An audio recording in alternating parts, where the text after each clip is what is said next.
Hello everybody! Oh my goodness, I'm so excited for tonight. Hi, Skitty, Duality, Crenshaw, Lifty. We won't go right away because we're gonna wait a little bit for stream to start, but I'm very excited for tonight. Time to heal from suffering docs? For real! Oh my god. People who don't know, people who aren't in Unda's Discord. So yesterday, after Unda, or like after stream, or just like, I don't know if it was right after stream or like just sometime after stream, Unda posted a document in the alternate universe channel in the Discord server that was like, it was called 22 seconds earlier or something like that, and it was like it was an AU of AU, where it was, what if Karkat had arrived just early enough, like just a little bit earlier, so Kankri didn't die. And it's now like underwrote like 8k words in like the past like 12 hours and like was like live typing it, and people were like in the doc and we were just reading it, and I was like checking it every 30 minutes to like see as Unda was writing it. And oh my god, oh, it hurts so much. I would love to read it on stream, but it reveals some detail. Like, it basically reveals a bunch of stuff earlier. And so I can't technically read it until we get through a few things. But, oh my god. Oh, my heart. Oh. And I think that they plan to do more. But send link to it. I will. Just, again, can't read it yet because it spoils a very, very, very big thing. Are we gonna go over the AU extended universe after we finish? We could. I could read some of the additional fics. Yeah, dumb ways to die in AU, but later. Yeah. We'll read all the additional ones. We might as well. That'd probably be the best time to do it. We do all the supplemental stuff, like, as a bonus thing. But yeah, I will, hold on, let me just make sure. Hold on, let me do this, because it'll probably open here. Here is the link for anybody. Again, this is spoilers. This spoils some very big things. So only read it if you've read Alternate Universe, or if you don't care about spoilers. But you should. You could, yeah, honestly, you should care about spoilers because it's like, you know, big deal. But we'll read it on stream at some point, probably. Whether it's after like some of the big reveals that this alternate thing covers, or like later. Also, the problem animatic that's required watching, it is, we will absolutely watch problem animatic after finish. I think I've watched it on stream before, but it'll be kind of cool with people now being able to know the context of it all. So yeah, okay, we will wait another few seconds for people to come in. I literally, like, I was writing the chapter summary up until I had to stream. Like, I was like 8:55, and I was like, shit, I gotta write the summary. So the summary is kind of shit, but that's okay, because, I have a friend, Mel, who, pretty much only like because I can't get them to commit to reading all of like Unda's stuff just because they're super busy, and that's totally cool with me. But they are very actively excited to read my summaries. So they'll like message me the next morning and they're like, when are you gonna update the summary? When are you gonna update the summary? So they're like reading vicariously through the summaries, and I'm like, you know what? I love that for you, bestie. And so I'm like updating it pretty much solely for them.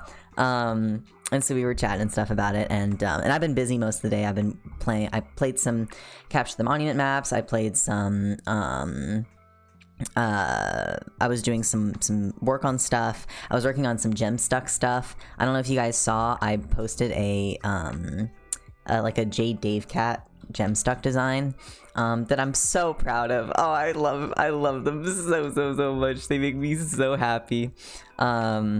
I was doing some other doodles and stuff of them. Let me see if I can find the little doodle that I was, that I did before stream. Yeah. Look at them. Look at them. Oh my god, I love them. What are they discussing? Who knows? They're discussing something, that's for sure. So, anyway, I've been thinking about them a lot. Oops. So, fun stuff. But yeah, so if you guys haven't seen the actual design, here's the actual design I did. Watermelon tourmaline. Oh my god. They're so cute. They're just beloved. I love them so much. Look at the crab claws. Look at the little dog ears. The little mullet that looks like the hair. They have the giant fucking popsicle for their weapon. Oh my god. They're so cute. Anyways, I love them so much. I love them so much. They are everything to me. They are so tiny, but they are built like a tank. They have the strength of many tanks, many horsepower, off the rails, one might even say. And I love them. And Watermelon Tourmaline was the fucking perfect gem to describe these 3 little weirdo idiots being all fused together. Anyways, so I've been having a lot of fun with my fucking Gemstuck designs. So anyways, let's actually jump into the fic. Here we go. I'm excited. I'm very excited for this chapter.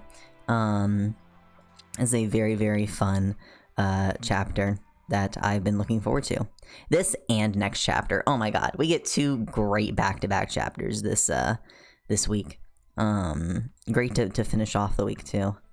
I'm adjusting my volumes. Okay. Let's do a very quick summary of chapter 15. Essentially, the important part is after the Karkat, this isn't the whole chapter, but I'm just summarizing the very last bits of chapter 15. As Karkat was heading to class with the rest of the group, he suddenly gets like this impulsion, this compulsion that he can't be here, like he has to be somewhere, and so he races out of the hallway, and it's like he's getting like, it's almost like a static all over his skin, like under the skin. But he races out of the hallway into the street, nearly gets run over by a car, and Solix teleports to him and is like, "Where do you need to go?" Because Solix recognizes what's going on with him, and Karkat's like can't, you know, put into words. And so Solix is like, okay, I need to be able to figure out where you need to go. Like, do you give me permission to do that? And Karkat's like, you can do anything, like anything, I need help. And Solix is like, oh my god, okay, like, that's, okay. You don't usually like, be glad that I'm a nice demon and that I like you. And so Solix teleports Karkat to an alleyway. And in this alleyway, they find a man with Karkat's face surrounded by 2 demons. And the man is stabbed by one of the demons with this you know, special knife. And as the man gets stabbed, he disintegrates, like almost into like, you know, gold and white, and it's all weird. And the 2 demons quickly get scared off by Solux, and it's revealed that this man was Karkat's maker, somebody who goes by the name Kinkri Vantus, which they end up working out. Karkat is very distraught to find an HDL card in the wallet, which is a symbol for the Human Defense League, which is an organization of human supremacists. Karkat also realizes they're in Georgia and just isn't able to process a lot of the information stuff that he's getting, especially with like the now loss of who he now knows is his maker. Especially when he like doesn't have memories of Kinkri, or like the ones that he does weren't good. Solix ends up explaining that the knife that the demons had, or that they found, was meant to kill people of Karkat's kind, and he has no idea how those demons got a hold of it. Karkat kind of snaps at Solix, kind of just very emotional and angry and hurt, both by like just how everything's been going on between him and Solix recently, kind of snapping at him like, oh, you know, and also they're talking about the knife. So Karkat's like, well, why'd you put it away? Like, you want to stab me, don't you? Like, you have all these knives or whatever. And Solix is like, whoa, where the fuck did that come from? Karkat talks about this book that he read, but is quickly like dismissive of it, and he's like, because he doesn't want to talk about it. Solix is like, let me go find what the fuck book you read. And is like, Karkat, this is porn. You shouldn't be using this as reference for how you think proper relationships should go. And Karkat's like, well, it seemed pretty realistic. And Solix is like, no. Also, specifically for me, for Solix, Solix isn't a demon, isn't a typical demon, and doesn't really do well with the kind of violent black rom that is kind of more standard in demon culture. After they kind of are able to diffuse the situation a little bit, Solix tells Karkat that he's going to go off to a bar nearby, and that Karkat might as well come along. And then Karkat agrees, and they go and they leave together. And that is where we ended off that chapter. So a little bit of tension. They kind of talked about their feelings, but they haven't had the full talk. You know what I mean? Like we're still waiting. So let's hop into chapter 16, Control. And let me take a little sip of water, and here we're gonna go.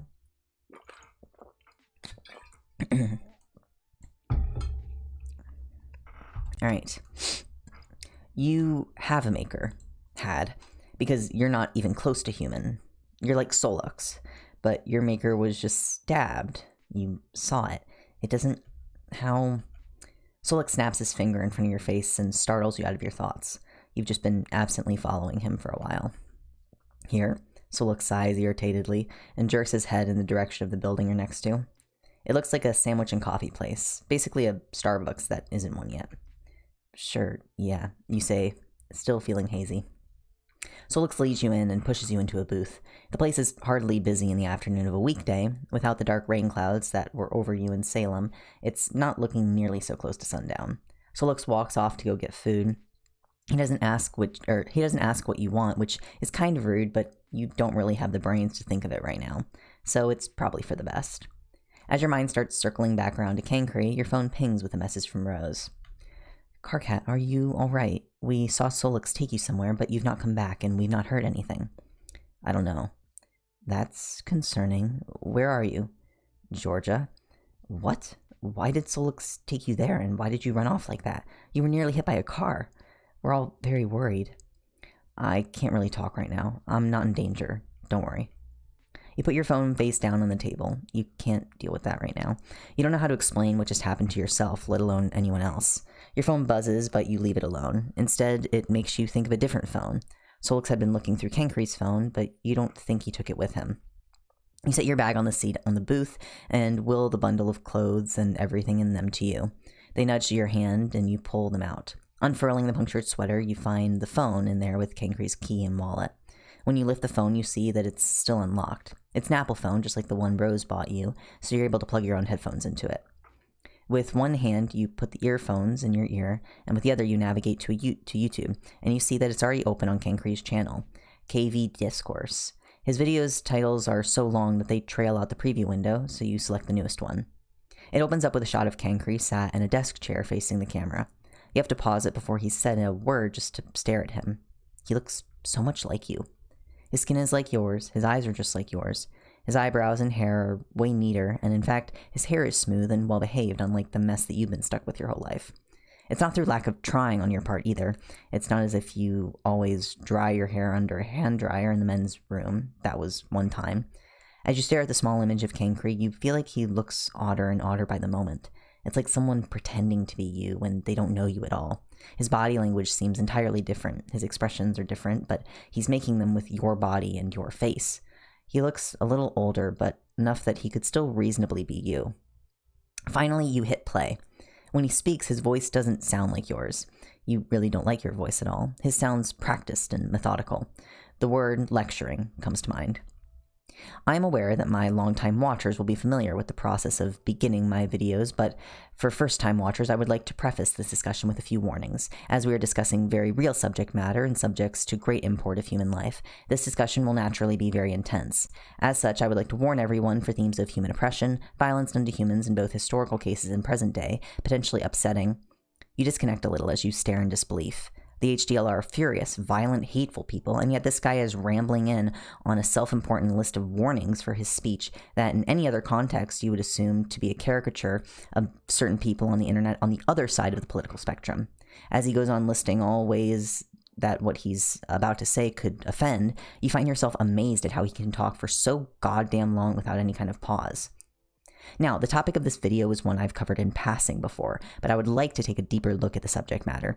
In this case, it is of human society and its cultural traditions, and the way of life in contrast to the claimed societies, traditions, and such forth of non-humans. How, naturally, each non-human species is different in its own way, and I do not in any way wish to claim that they are not. At this, Cancre finally pauses for an insincere little laugh, and you feel the urge to punch him in the face. Yet, you know there's no way you ever could. You feel like you're rooted to the spot, having to silently listen to him lecture. It feels familiar.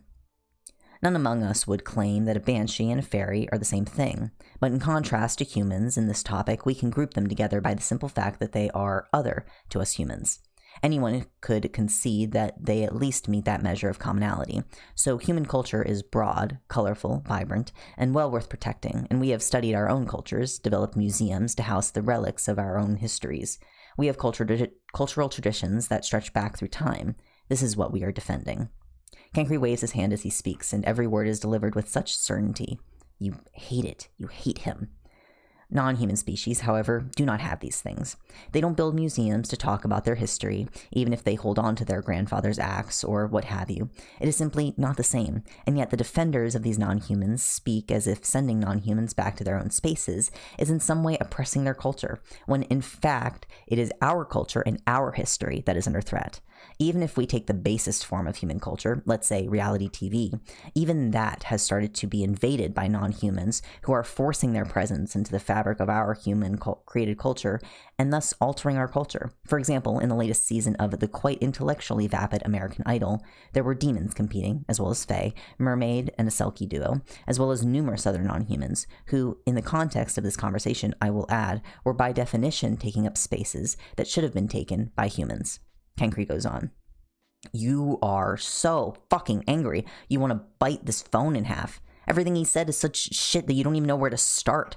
For one thing, if humans showing up to that contest were so good, then they would have beaten out the supposedly inferior non-human contestants, and yet they didn't. So which is it? Are humans better, or are they lesser and in need of protection? He's just switching out the superiority for a species he isn't fucking even a member of.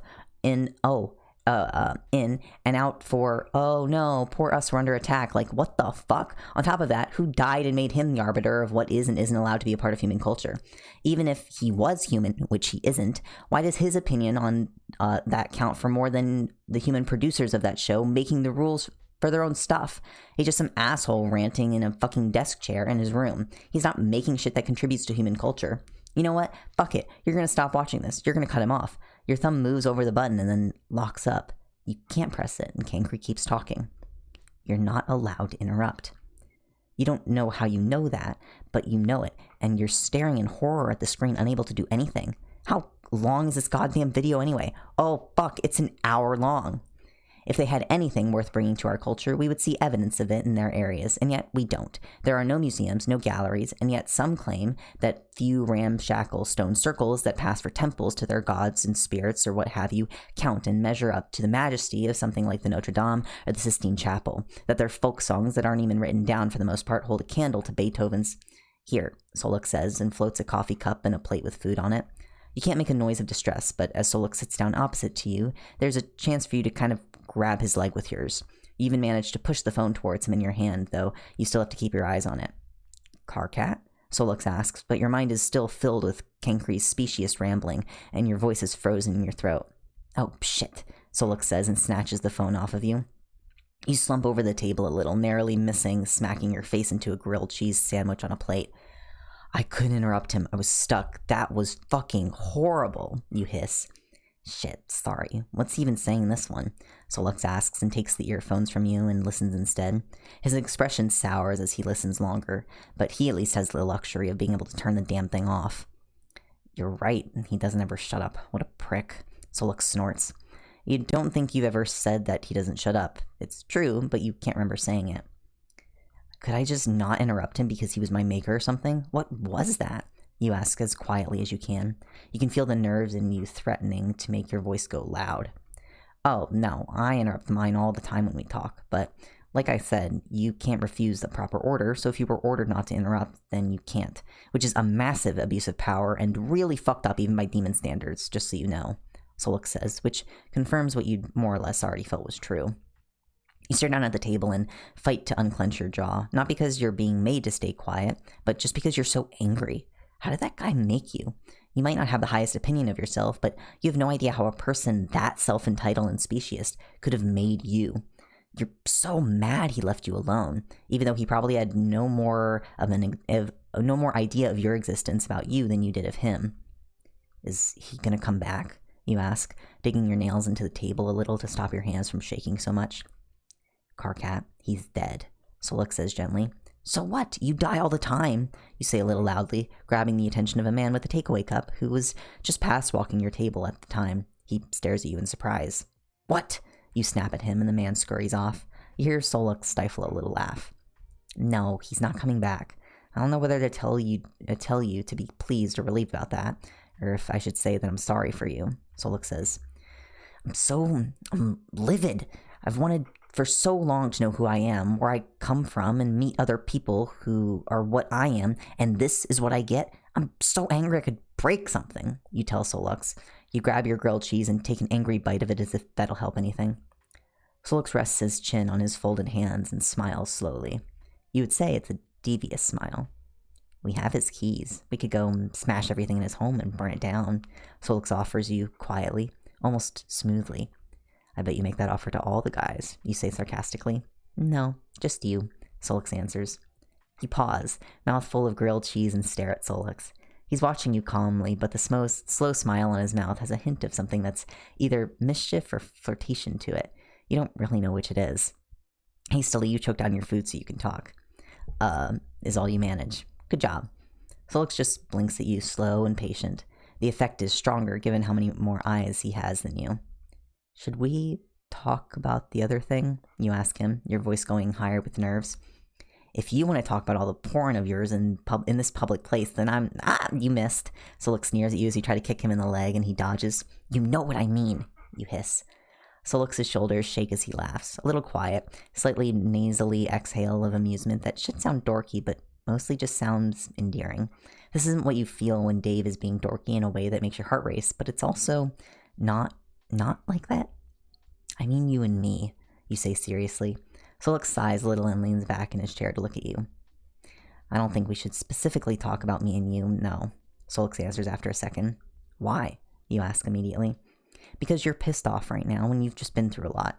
Plus, you're a chronic people pleaser. Emotional and driven to make things better for other people is a dangerous mix that could lead you to later saying things you didn't mean or something. So let's not do that today. Solix grins. I am not. You know what? Fuck you, you grumble. You don't really want to argue about you not being eager to please people because you know that is kind of true, and you don't feel like having the examples of that slapped in your face at the moment. So yeah, fuck him for saying it anyway. Also off the table, Solix snickers. You're gonna strangle him. But, Solix starts, if you want to talk more generally, then we can, like whether or not that feeling of overwhelming irritation with another person is pitch or not. Spoilers, it is. I think my soul is allergic to you. That's how irritating you are, you retort. You're expecting a smart-ass retort, not for Solix to flush bright yellow and have to look away. He tries to pass it off as a sudden needing for a drink of his coffee, but you're not buying that at all. A large part of you wants to throw that moment in his face, but information is probably more useful here. You know what? Fine. How about some actual information? First question. Why didn't you explain any of this before? You ask him, perhaps a little sharply. Maybe with an air of accusation, perchance the implication that if you had been privy to some of this information before, that a lot of hurt feelings and drama could have been spared. Solix sinks a little lower in his seat and scowls at you a bit, an interesting look on someone with 4 eyes. Well, you're supposed to know how this goes. I know your kind does this, and you kept the responding back like any demon would, Solix mutters. Alright, so I'm capable of being whatever the sexy kind of pissed is at you, you say. That isn't even close to an accurate description, Solix interrupts. You go on talking anyway. But I don't even know what species I am. I sure as shit don't have any cultural understanding of what my species does with those feelings, let alone yours. So how was I supposed to just work out that myself? You demand. Hey, you kissed me, Solix accuses you, leaning over the table a little to do it. I thought we weren't talking about that, you retort. Solix snarls at you and you're filled with a flare of righteous vindication. You like it, you really do. See, I don't have any context for what I'm feeling right now. I don't understand any of it, you insist. Solix leans back a little and looks away. This is so fucked up. I wish you could just remember, he says quietly. Normally I'd agree, but I've yet to uncover anything from my past that doesn't suck, you complain. Solix grimaces at your words and looks down at the table instead. If you can think of a question about pitch stuff, that'd be more helpful. It's hard to sum up something big about your species' psyche all at once without any prompting, Solix says after a moment. He seems down all of a sudden. You rub at your face in frustration and try to gather your thoughts. You say that my species does this too. Tell me what it's like for my species, the way you're not telling me about you. Or that way you're not telling me about you, you suggest to him. Solix chews at his lip, seeming to hesitate on whether to answer you or not. You're not going to interrupt him and get him out of this, so you go back to eating food that he brought you and waiting him out. If you want to be technical about it, I can't give you a first-hand answer about what other people of your species do, because as far as I know, you're pretty much the only person of your species that I've met. Solix mutters. You're shitting me, you say through a mouthful of grilled cheese. I have met more, like I said. You're good, or I might have met more. Like I said, you're good at hiding what you are and just seemingly weirdly supernatural or even human. But it's not like I know a lot about your culture. I just know that other people who are your species have been in pitch with demons and a few other species too. Psychopomps and stuff usually, Solix explains. But you don't know if we do it with each other? Is it common or just some weird outlier thing? You press him. Solix shrugs a little helplessly. Yet you didn't think that was important to mention? Whenever I think about about Halloween, I feel this sick shame and guilt about what I did because I'm not supposed to feel that way and it's wrong and abnormal. Having seen what Cancri is like, don't you think that might represent what I had to deal with and why I feel ashamed about something that I barely understand anyway? You hiss at him. But your species does. Solix begins to protest. Humans do all sorts of weird, fucked up, deviant shit because it gets them off sexually. That doesn't mean that human society as a whole is cool with all of it. Didn't it occur to you that even if some of my species does have this demon relationship feeling, whatever you call it, you go on, kismestitude, or kismestitude. Solix cuts in, kismestitude, sorry, I'm not trying to be dismissive. It's just a lot of new words, and I've only really read one in a totally different language. You apologize quickly. You got sidetracked chewing me out to apologize, Solix groans despairingly. Shut your noise hole. What I'm saying is that maybe it should have occurred to you that my sudden knee-jerk rejection of feelings that I obviously felt because I kissed you first should have indicated that I, at least subconsciously, remembered that I'm not supposed to feel that because maybe my species isn't cool with that. That didn't occur to you at all, you demand. No, because you should have got it. I don't know why you didn't, Solix insists. Why would you think that? You argue back. Because, Solix cuts off, his teeth clenched tightly together. Just like yours did when you tried to talk about something you vowed not to. You lean back in your chair a little as you try to put the idea together. If he can't tell you something, then it has to be about something you don't remember. If you're the only member of your species that he knows, then the only reason for assuming that you'd react a certain way and continuing to be that certain, despite all the evidence, if he remembers that you can have those feelings, he'd only not be allowed to confirm it if that's something, or if that's attached to something you've forgotten. But wait, you need more information. I have a different question, you say quietly. What? Solix asks. You mentioned that your species doesn't really age, that you were weird for aging from a kid to an adult. From what I can tell, our species have at least some degree of similarity. We both have makers instead of parents. There's the fire thing, stuff like that. Does my species age? Was I an adult when I was made? You ask him carefully. I didn't know you when you were first made, and I can't say, but as far as I know, it's the same deal with demons. You could have been made like me, but I don't see why. Solix tells you. He's watching you from across the table, his hands wrapped around his coffee cup that he's barely drunken from. You're seemingly far more interesting. You said you can shapeshift to any version of yourself, right? You can do older and younger, as well as bigger and smaller, and also sometimes a little snake. You add that last part with a frown. It doesn't really fit the pattern unless that's just demon basic low energy forms. Instead of answering, you watch as Solix's face shifts into a softer featured preteen range, then older to his current age, and beyond it until you'd have thought he was in his 40s. Finally, he settles back as himself as you know him. I looked 13 after the event, you tell him. Solix says nothing. I've seen a picture of you from years ago where you looked younger. Was that the age you actually were then? You ask him. Damn it, was that June? Ugh, also, your question is way too complicated to answer. Try something similar. Solix suggests. So you are onto something. I was always prepared for my assumed age to not be quite right. It's hard to pinpoint kids that age exactly, but I'm not a teenager, am I? You ask him slowly. No, you're not, Solix answers, his eyes sparkling. The reason you were so sure that I could do kismestitude wasn't because of my species, it was because of me. I've done it before. You knew me when we met in the library. You expected me to remember you, and you showed up right away trying to get under my skin. You go on. Solix is staring at you without blinking, all his eyes focused on you as if he's willing you to just keep talking. His claws are digging into the coffee cup, and you're almost worried that it'll splinter under them. You stare at him and remember how easy it was to kiss him that time, how he just went with it so easily.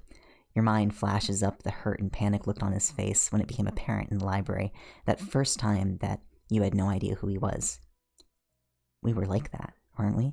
Before all this, we were you stumble over the words. Kismesis. You have a kismesis here in it. Solix is getting into a grammar lesson now of all times. I was your kismesis, wasn't I?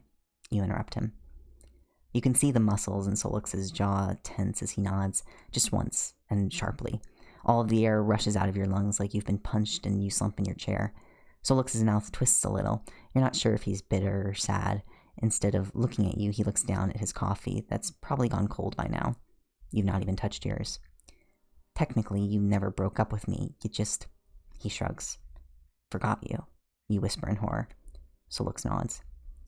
Solix, shit, I'm so sorry, you insist, reaching out across the table and touching the back of his hand around his coffee cup. It's not your fault at all. You lost everything you knew about yourself, though it's not like you got off light either. Solix says quietly. Someone walks too close to your table, and the bubble that moment was contained in seems to burst, and at once you're acutely aware of the fact that the two of you aren't alone here. You pull your hand back.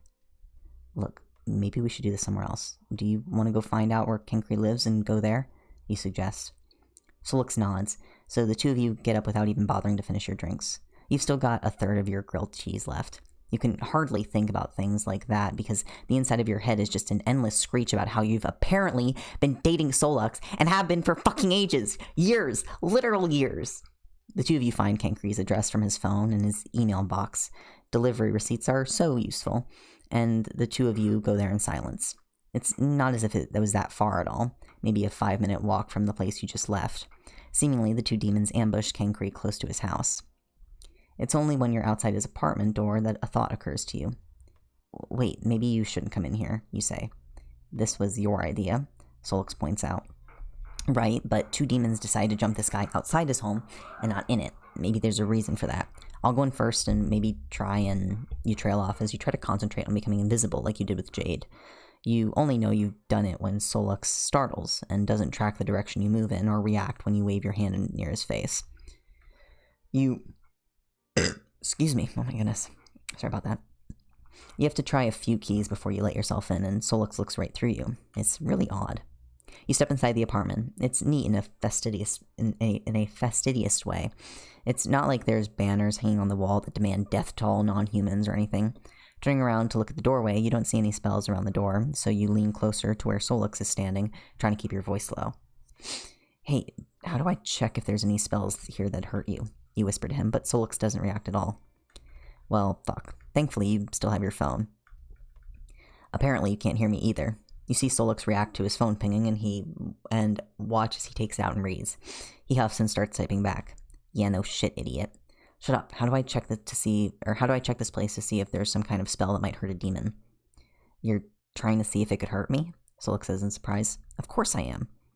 Solix has seemingly realized that you can hear him, so he just smiles ever so slightly at his phone before looking in the direction he's assuming you're in. Just look around for any script on the walls, around the doors or windows. I'm pretty used to detecting traps for me, though. Like, you go through this door and suddenly horrifying things fall on you from above, summoned out of nothing. Solix says and shudders slightly. That raises questions, but okay, I'll look. You leave Solix at the doorway and just studiously check everywhere you can for magical script.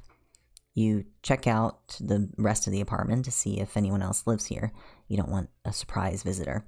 There's just one lone bedroom that is also sterile in its decoration. No sign that anyone lives here at all. When you return to Solix at the door, it takes a moment to work out how to drop the invisibility. When you do, it comes with a delightful perk of startling Solix. It seems clear, you tell him. He walks in like he owns the place and shoves the door shut behind him. He prowls past you and investigates the apartment in a way that puts you in the mind when a cat gets into somewhere new, and also when they're pretending like they didn't just do anything dumb. So, I'm guessing things with us went smoother the first time around, since you didn't anticipate what happened this time, you say slowly. Not only do you not need me to answer that, but I also can't really answer that anyway, so it works out. Solix tells you and disappears into the kitchen. God, what am I going to tell Dave? You whisper to yourself. That can be a problem for later. You shake your head and return to snooping around your maker's apartment. It sounds so weird to think those words, but that is what he was. Heading into his bedroom, once again, you open his wardrobe and look around. Outside, for a penchant for red sweaters, it's a singularly boring wardrobe. After a while of rummaging through it, you see a few t-shirts that look like they were from dubiously named conventions, but they don't really look well worn. Or maybe the guy presses his t-shirts as well. It wouldn't surprise you. You sit down on his bed and take Kankreeth's things out of your bag. You're keeping the wallet in case it proves useful, but you've no desire to hold on to the man's clothes. As you're moving his stabbed-through sweater onto the bed beside you, there's a rustling sound from within it that makes you pause. Pulling the sweater open reveals a slip of paper inside that instantly puts you in the mind of when Kurlaz died. This is what he's made of. Solux, you call out. Solux is at the doorway to the bedroom almost immediately, and he looks when you point at the paper. Is this gonna melt my brain if I read it? You said not to read Kurlaz's one, you ask. You're probably fine, Solux answers. Very reassuring. You say flatly, but nonetheless you read in and pick up the paper. It's the same strange script that you saw in the book that you were somehow able to read. Educate, preach, discourse. I have no idea what this means, and yet I'm somehow not surprised. You sigh. What does it say? And don't show it to me, or you might melt my brain. Solix adds that last part quickly. Educate, preach, discourse, you repeat. Yeah, that checks out. Solix snorts. You crumple the paper and toss it in the trash can. Actually, you think you're going to throw his clothes that way, too. Evidently, Solux thought that you were clearing a space for him because he comes and sits beside you, even as you slouch back on the bed and glare at the ceiling. So, that's what he was made of, then. Or made for, whichever, you say. Solux doesn't add anything more than an affirmative noise. What did he make me from, then? You wonder. I could check, but you'd die in the process. You could have asked him, maybe, but he wouldn't have remembered by the looks of things. And also, he was too busy being stabbed at the time, so, you know. Solix shrugs. That's a mystery that's not getting solved, then. What are you made of? Actually, can you tell me in more detail how the whole making a person thing goes? Because it's suddenly really relevant to me. You ask as you look over at him. Solux shuffles back so he's got his back to the wall, and you watch as he takes a steadying breath. This is for demons. I know you guys work about the same, so I can't say for sure, because you're the only one I know, Solux says. I accept your disclaimer, so go on, you prompt him. You need to give something to create life. It can be either a permanent thing you give up, or, well, I guess it's always permanent. Alright, an example would work better. You know Red Glare, right? Solux asks you. Yeah, you nod. She's Latula's maker. Red Glare supposedly was always really good at getting what she wanted out of people, and she channeled a lot of that into legal stuff she does, but she felt she had more to offer. So she spent a whole month meditating on all the things she could do with those skills in a different calling, and more or less mentally built up the ideas that Latula's whole being is made from. She gave up thoughts and time to make her, and now Latula's a succubus, and she's also really good at outthinking people and all those things, Solix explains. But it's not like Latula is Red Glare's daughter, you check. No, it's not a family thing. They're associated, and you often give a demon you make your name or your face, but not always. It's not really that kind of relationship, Solix tells you. So there are other ways then, or do you think that's what Kankreeth's thing was? Someone thinking about him doing that stuff? You ask. That's probably what he was made from, yeah, but there's other things you can do too. You can cut a part of yourself out and make that a person. A lot of demons do that if they've got a part of them that's not bad, but it doesn't work with the rest of what they want to be. You've got to be careful to not get rid of a whole trait of yourself, though, because you don't get it back. If you're a legislacerator and you give up your ability to empathize with people, then you're probably going to be an asshole and it'll get you killed. Demons can be dicks to each other, but it doesn't balance out because we're not okay with people being shitty to us for no reason. So Lux goes on. But you can do it with something else less more metaphorical too. People give up body parts permanently. There's benefits to that because it does tend to make stronger demons, but then you've lost that part for good. It never heals back, he says. And that's all really interesting. You wonder if that's the case with whatever you are, too. So, what are you made of? You ask him curiously. Solix hesitates, and he wraps his arm around himself a little. I was made from something physical, he admits very quietly, and you get the feeling that this is probably very private information. Solix gets up on the knees of his bed, and pulls his shirt up to one side. When he was a snake, you saw a line of a color on his side, and Dave mentioned something about him always having it. It's true. Right where his ribs are, at the very lowest one, there's a soft red glow coming through his skin in a stripe. A rib, you whisper, and reach out to touch it. It's warm. Maybe that's just Solix's skin radiating warmth through your fingertip and not the rib underneath. Yeah, Solix says. That's a little biblical, isn't it? You say as you look up at him. A little, yeah. I was made from that, and a purpose, but I can't tell you about that, he says and pulls his shirt back down. You take your hand away, of course. You like your maker, though, right? You ask, and Solix nods happily as he sits back down, though your eyes linger on his side, where that gently glowing rib hides under his shirt. Why do I have to look like mine? You begin, and Solix cuts you off. Matuna isn't my maker. I know I look like him, and I have the same last name, but he's not. My maker just liked him, so I just got partly designed after him, is all. Solix interrupts you. That wasn't what I was going to say, but okay. You laugh. You wonder if people pull him up on the resemblance a lot. Oh, well, okay. Solix says awkwardly and scratches the hair close to his horn. I was just complaining that I have to look like that fucker. What if people see his videos and think I made them? That's mortifying, you say miserably. Hey, you don't look as bad as that. Besides, I can take those videos down for you. Solix offers and gets up. Thanks for the backhanded compliment, I guess? You say slowly. Don't mention it, Solix says and then looks at you. No, really, don't. At the very least, that makes you laugh, and you not being so outwardly despairing seems to make Solix relax a little more. Hey, give me his phone and his wallet. Between all of that, I should be able to get into anything of his and erase his online presence, Solix says. Obligingly, you hand the stuff over, and Solix disappears into the other room. You peek through Cancre's stuff some more, but it's not all that interesting. He does have a substantial bookshelf of books that are at least well-read and full of slips of notepaper in. He clearly took his bullshit views seriously, and at the very least you can tell as you flick through one book that he's never written on the actual pages, just slipped in sheets of notes and paper bookmarks. Maybe you could pass these books on to someone else. A few of them aren't exactly that bad. There's several books on here from Hobbes. Oh god. I'm not even going to try. And John Stuart Mill that your library already has copies of.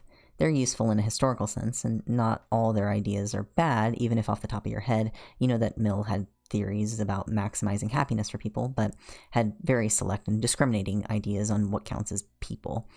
But taking ideas and cutting out the bits that aren't good and commenting on them is part of academia. Except when you get someone like Cancre, and they take it in a far different direction. You should take the books, maybe give them away and sell the ones you have left. Give the money to charity that helps non-humans. That would piss Cancre off. Actually, if you're gonna just take this guy's stuff and sell it, then maybe you should see if he has anything resellable in his kitchen. Then you could give away even more money. Actually, you could perhaps give some of the stuff away without selling it. There's always shelters that need things. His clothes are perfectly fine. You swing your bag off your shoulders and open it wide. You start picking up stuff as you pass it. You think it's worth it. Actually, no, you'll forget what all this stuff is. You put your bag on the table and yank the seat cushion off the sofa and unzip the back. You spend a minute wrestling the thing inside out, and you finally have a giant bag. Now, the things you put in there won't get lost when you put them in your bag of holding.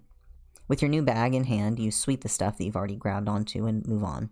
You throw his Blu-ray player in there, as well as what seems to just be nature and science documentaries, nothing fictional at all. You go in his kitchen and take anything that looks like a complete set or any non-perishable goods that's not open, and put that into the sofa bag cushion. Are you just robbing the place now? Solix asks, leaning back in the computer chair and watching you when you come back in the room. No. Or, yes, I guess. I'm gonna either sell all this stuff or donate the money to any decent charities or give his things to shelters. This guy sucked, and I refuse to let him keep making the world worse. I'm gonna salvage something good from this mess or die trying. You snarl as you snag the other sofa seat cushion off and rip its insides out. And for the record, I'm going to pick things that go against everything he seemingly stood for, even the fucking scales out a bit. You add angrily, and march over to Solix. You eye up the table. The computer stuff is on. He's got a decent camera on there, and you're absolutely taking that. It's only when you look at Solix to ask him what you can unplug without disturbing what he's doing that you see he's staring at you. His expression is intense, and it freezes you on the spot. What? You ask, your voice coming out a little weak. No, it's nothing. That's a good idea. Fuck that guy.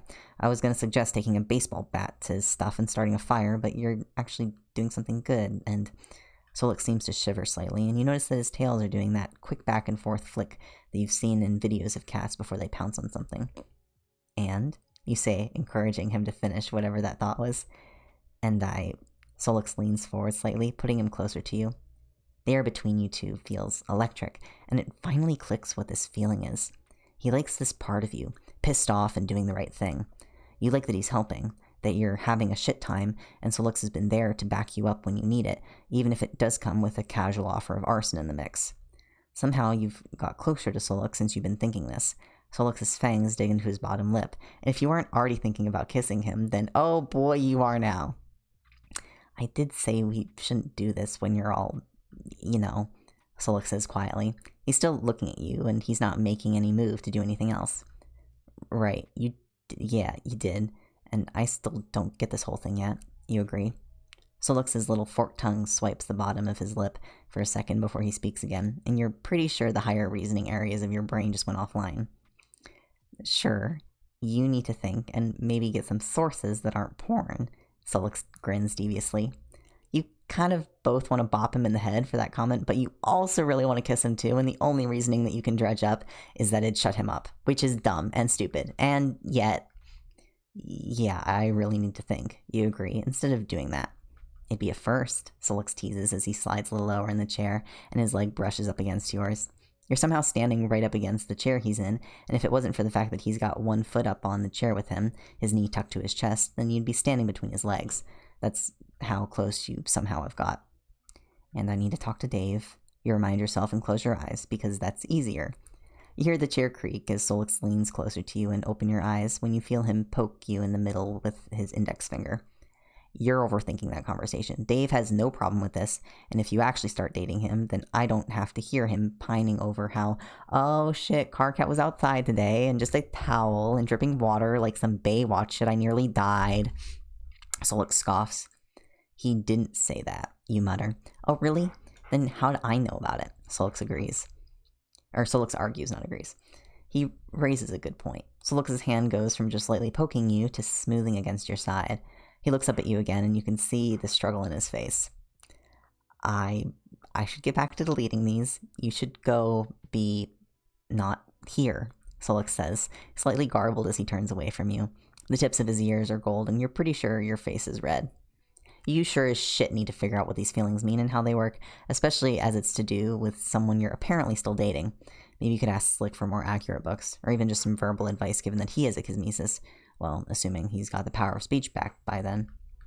It takes you about 15 minutes for you to pack up everything of Cancre's that's of any value, and can also fit in your bag of holding. That thing opens up pretty wide, but even it has its limits. By the time you're done, Solix has bundled up all the computer stuff, and he helps you put that in your bag of holding. Right. Do you want to go? Solix asks as he holds his hand out. For a dumb moment, you think he's asking. For a dumb moment, it looks like he's asking you to dance. Only, of course, he's offering contact, so teleporting you will be easier. You don't need my permission now, right? You ask as you take his hand. No, not right now, but you should probably revoke that at some point. It could be used against you. Solix warns you. By you? It's fine. I trust you. You tell him. Solix pulls you close and presses his face into your hair. You hear a vaguely pained noise coming from him. All right. Okay, we're going back, and I'm going to go back to my dorm and congratulate myself on my self-control. Or possibly scream. Or both. Actually, both. Both is always better, Solix mutters. Solix holds a hand out, and with a rush of magic, you go from being in Cancre's apartment to yours and Rose's dorm. By some luck, Rose isn't there, so she doesn't get to see the way Solix's hand slowly slips up from yours as he steps back again. Or the way he looks at you as he leaves. Like he really doesn't want to be going. Like he'd rather be doing something else. Nor does Rose get to see that after Solix vanishes in red, blue, and synthetic apple, you stand there silent and pining for him. Rose does show up about half an hour later, after you get back, and the moment she sees that your bedroom door is open, she drags you out to the sofa and, to tell her everything. Rose always manages that right balance between listening and silence, so you feel compelled to fill the void with words and asking surgically precise questions at exactly the moment to set off another flood of words. You even end up filling her in on dreams and feelings that you've had about the person that you now know to be Kankri, not to mention admitting to the bags of stolen stuff in your room. I'm sorry, the two of you were dating before all this. Well, that does explain his reaction to you. I imagine he'd be quite hurt and frustrated with you. Not that it's your fault that you don't remember. Still, I wonder how old you really are, Rose wonders. Fuck if I know. Cut me in half and count the rings, I guess. You groan, slouching back in the sofa. It seems like all of this has hit you pretty hard, Rose observes. Feels like all this is some twisted joke, like, oh, you want to meet people who are your species? Well, here you go, asshole, you say in dismay. That is pretty cruel, I can't deny that, but at least you didn't have to spend the last 5 years with him. That's something at least, Rose offers by way of consultation. I guess, but that came at the expense of losing my memories, and I'm worried that if I wish too hard to know what I am, then it'll turn out that I'm the actual devil or something. You groan. That'd make you Solix's boss, Rose snickers. He's the worst employee. I'd fire him if he wasn't resistant to it. You grin. You did kiss him, though. That's got to get you reported to HR, she tells you with a straight face. She's far better at pulling off a poker face than you are. I doubt hell has an HR department, you say. I think if anywhere is going to have bureaucracy, it'd be hell. Plus, you can have literal human resources, Rose reasons. Well, damn, you say, having no counter to that kind of logic. Quite, Rose smirks. The whole exchange has made you laugh a little, which no doubt was the reason for Rose leading you into that in the first place. The more you think about Kangri, though, the more your smile fades.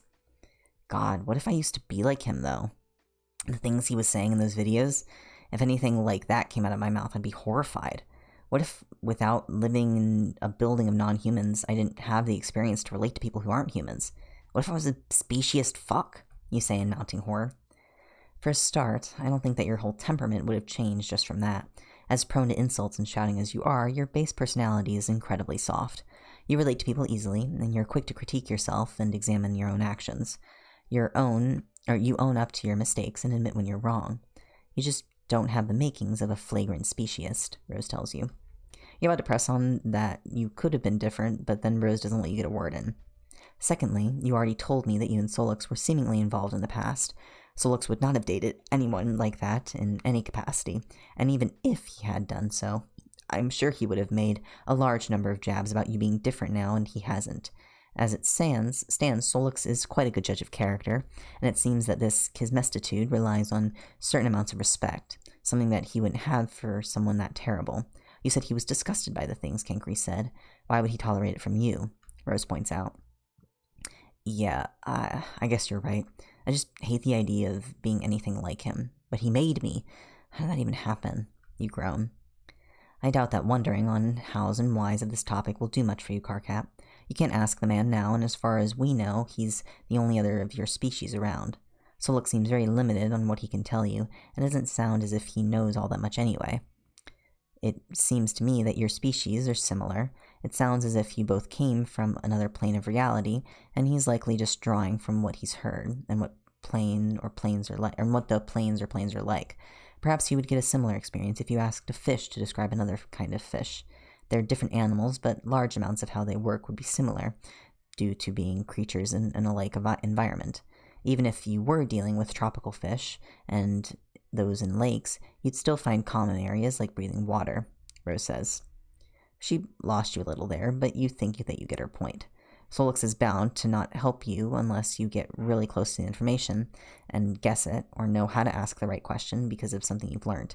He also may not be that reliable of a source, but he still does know more than you right now. You're right, I just hate this whole thing. You sigh and prick at the edge of one of the scabs on your knee. It's gross, but you've been picking at your metaphorical wounds this whole time. You may as well make it even and do the physical ones, right? You should really clean your knees up, Carcap. They're a mess, Rose adds. She's right. They're scabbed up and crusted with blood and probably alleyway dirt. You nod in agreement and go to get to the bathroom. Underneath the sink, there's basic first aid supply and a pre-prepared kit from some department store. Rose brought it with her. The survival one that you brought for camping is probably still in your bag.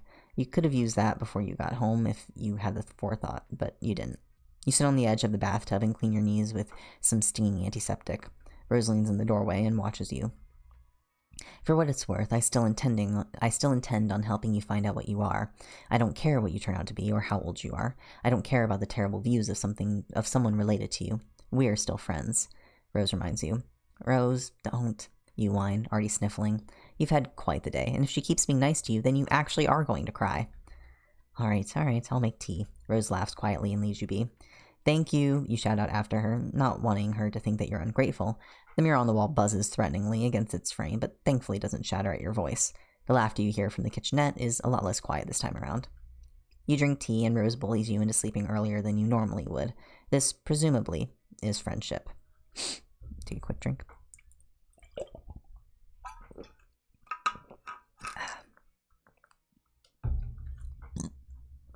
I can't believe that you would embarrass me like that, Carcat, sneaking out honestly, as if I haven't repeatedly educated you in proper behavior. Everyone will think that I am incapable of guiding you or that I'm terrible at it. How can you be alright with allowing people to think such terrible things of me? Everything you do reflects upon me, Carcat. Kenkri scolds you. But, you start. Do not interrupt me, Carcat. How many times must I tell you this? It is highly disrespectful and does not allow you to fully grasp the full reason of why your actions were wrong. If only you listened properly and did as I instructed, we would not be in this mess, now would we? Kenkri goes on. You try to debate on whether or not to answer that. If you speak, you know he'll tell you that it was a rhetorical question again, and who knows what he'll do if, or who knows what he'll do, but if...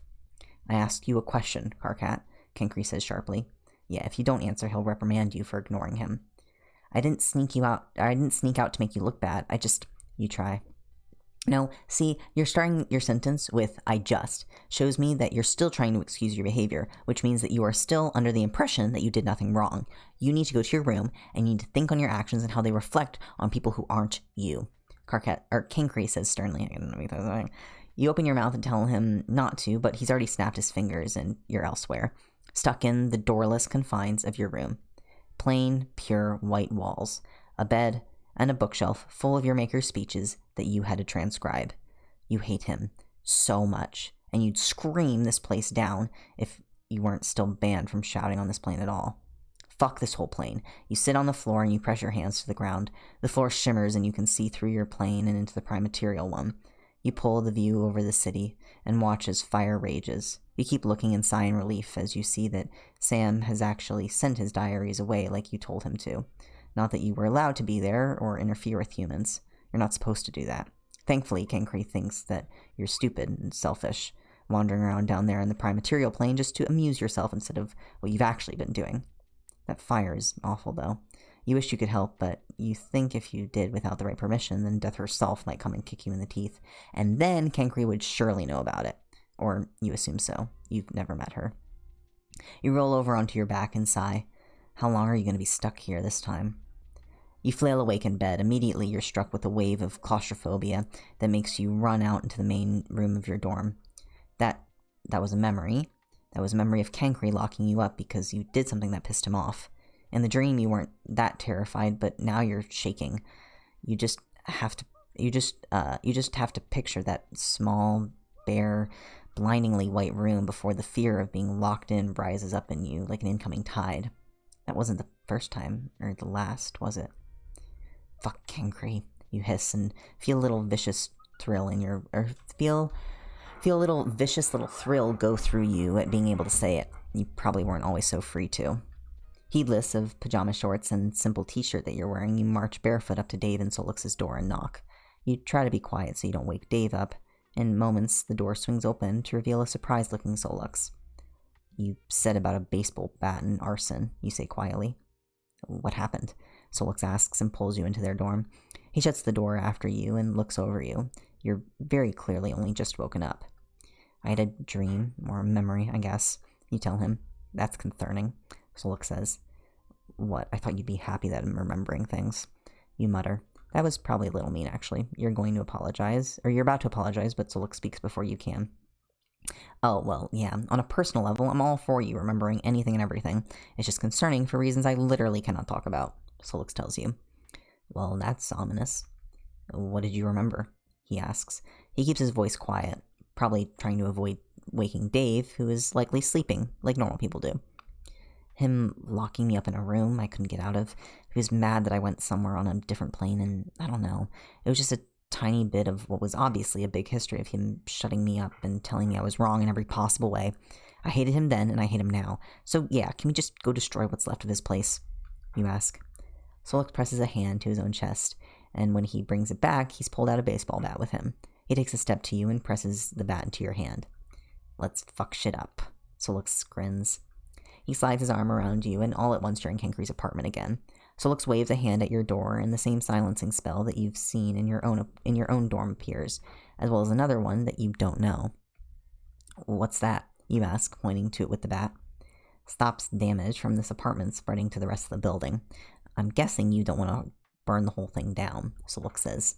You're pretty sure the look of horror on your face tells him that that call was exactly right. Kenkri's TV is too big to get into your bag of holding, and it was a little old anyways. It's perfectly satisfying to destroy, though.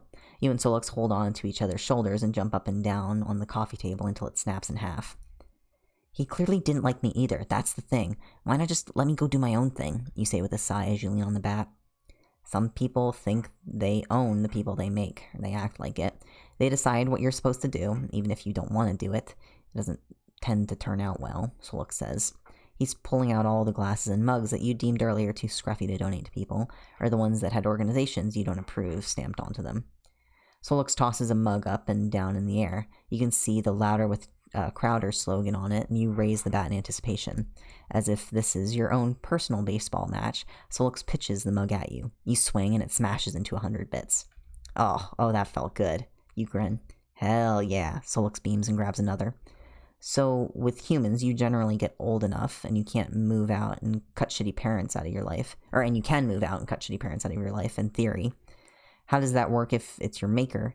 And at least if you're a demon, you don't die of old age, you ask and smash another mug. They give up sometimes, or you make friends in quadrants who get between the two of you. There's always the option that you kill them or lock them away in another dimension where they can't get to you, Solix says and pulls out a plate that you decided was too chipped up around the edges. He throws it. You smash it. That's what he kept doing to me. You snarl and slam your baseball bat into the now empty bookshelf, splitting one of the shelves. I remember him shoving me in this small room of mine and leaving me there until I'd behave, which I know means do whatever he said, you add and smash another.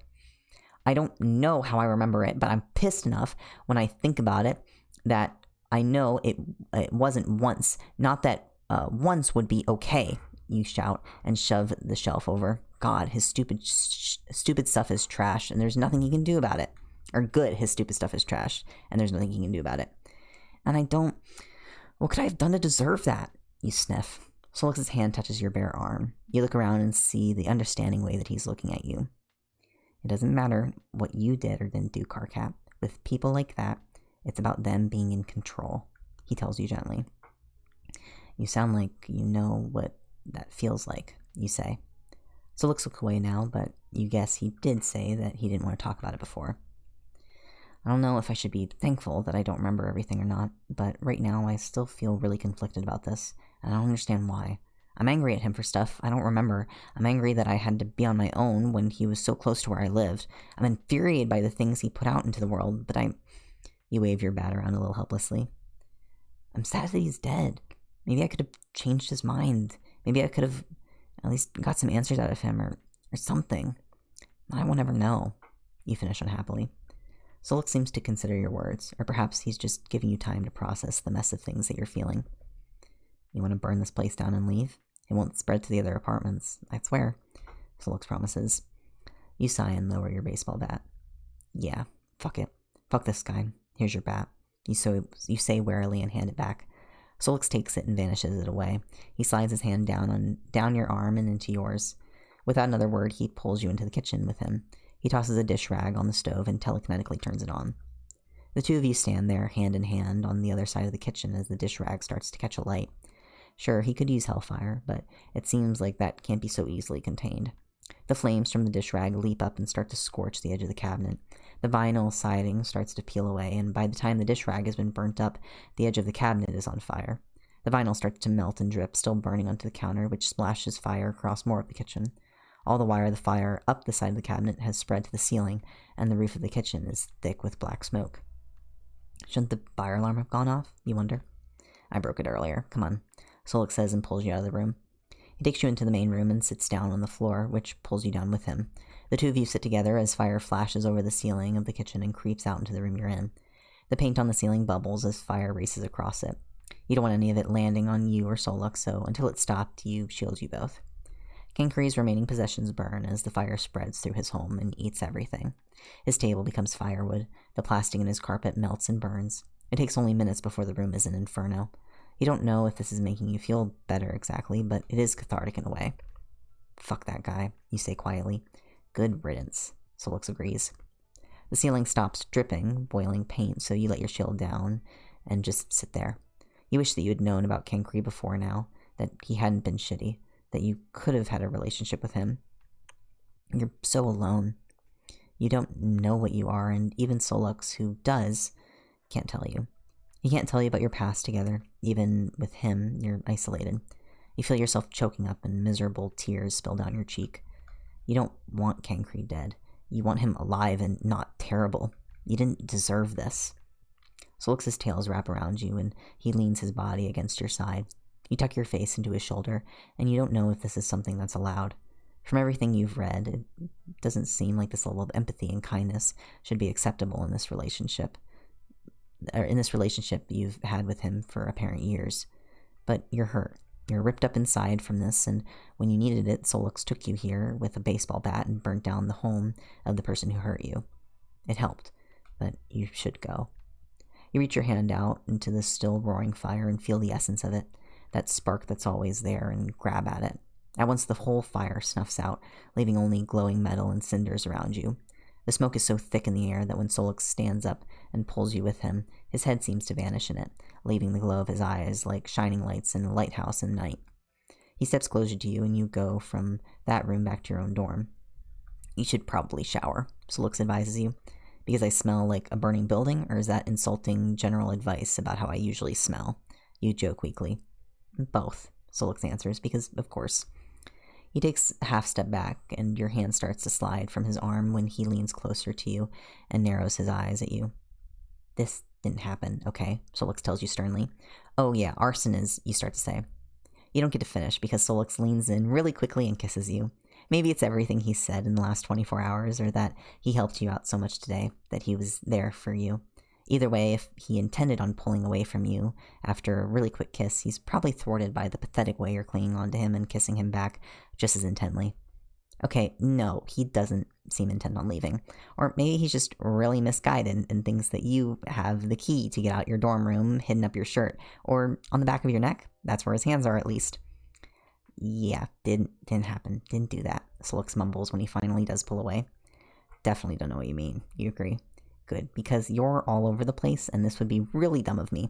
And you said you were still going to talk to Dave, and I'm nowhere near optimistic enough to believe that everything's going to go right for a change. So this would be very stupid of me, getting all over-invested, Solux explains. Right, and shit's always going wrong around here, you agree?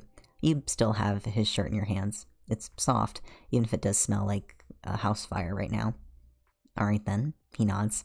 Okay, you agree. Neither of you move.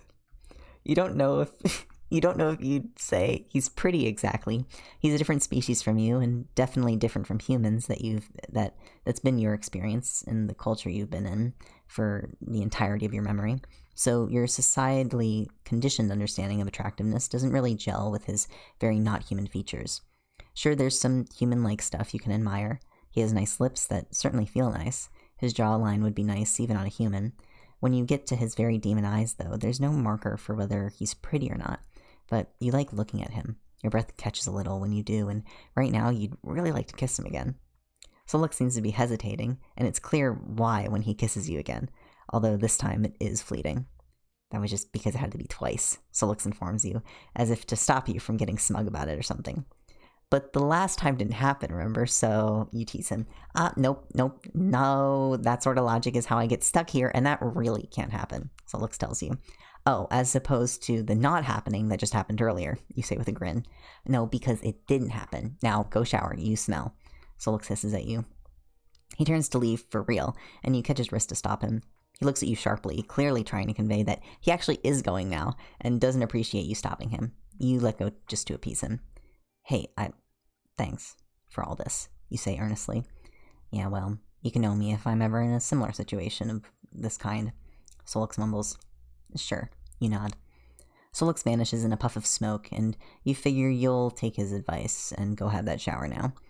When you do go back to sleep again, you sleep undisturbed. Yet, when you wake, you feel disturbed. Not in the sense that you're freaked out or panicking, but you feel like a drink that's been shaken up. There's a pressure inside of you that's not exactly pleasant.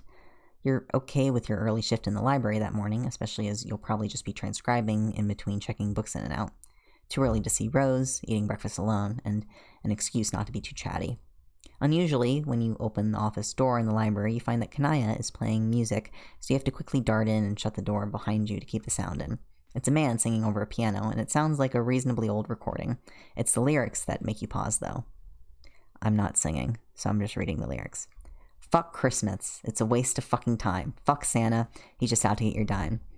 Feeling festive? You ask slowly as you hang your jacket up. It's only just edging into December now, even though all the drama with Solix since Halloween makes it feel like it's been 6 months since then. Naturally, all the religions with winter holidays have been ramping up to them, and given that you're in America, it tends to be Christmas that dominates. I absolutely, unequivocally hate this time of year. Kanaya growls and glares through the window as a student with a Santa hat walks past, oblivious to Kanaya's ire. Fuck holly and fuck ivy and fuck all that mistletoe, white-bearded, big fat bastards ringing bells wherever you go. Yeah, I was getting that impression. The rampant commercialism of religion to gods that don't answer anymore rub you the wrong way? You ask and drop your bag at the desk.